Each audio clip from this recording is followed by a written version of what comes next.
If Israel just allowed the Palestinians to have a state of their own, there would be peace in the Middle East, right? That's what you hear from UN ambassadors, European diplomats, and most college professors. But what if I told you that Israel has already offered the Palestinians a state of their own, and not just once, but on 5 separate occasions? Don't believe me? Let's review the record. After the breakup of the Ottoman Empire following World War I, Britain took control of most of the Middle East, including the area that constitutes modern Israel.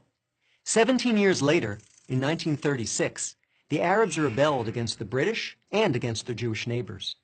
The British formed a task force, the Peel Commission, to study the cause of the rebellion.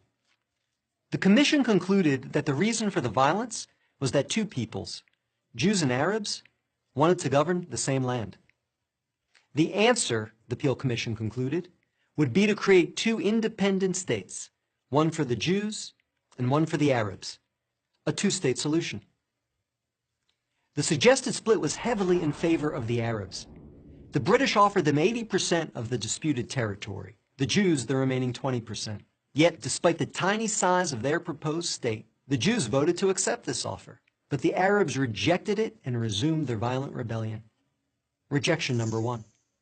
10 years later, in 1947, the British asked the United Nations to find a new solution to the continuing tensions.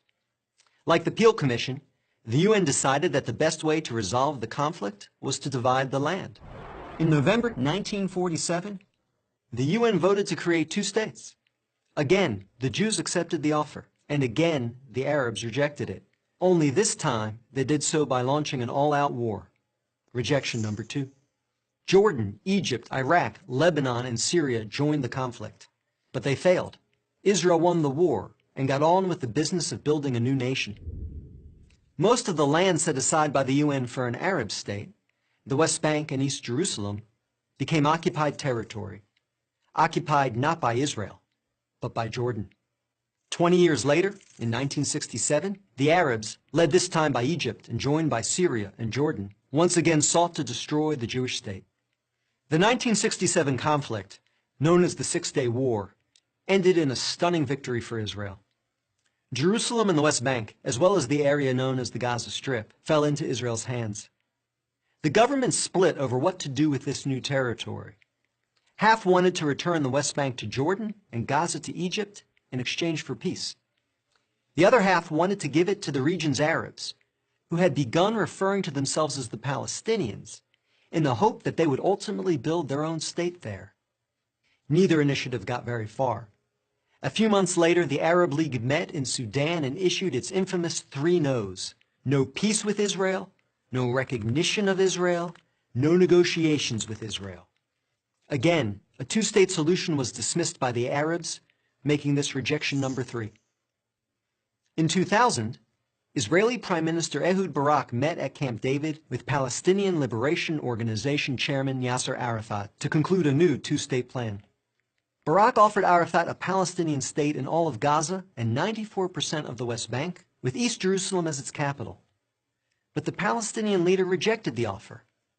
In the words of U.S. President Bill Clinton, Arafat was here 14 days and said no to everything.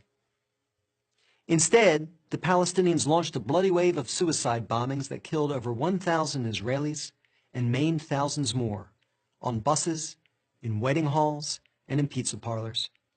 Rejection number 4. In 2008, Israel tried yet again. Prime Minister Ehud went even further than Ehud Barak had, expanding the peace offer to include additional land to sweeten the deal. Like his predecessor, the new Palestinian leader, Mahmoud Abbas, turned the deal down. Rejection number 5. In between these last 2 Israeli offers, Israel unilaterally left Gaza, giving the Palestinians complete control there.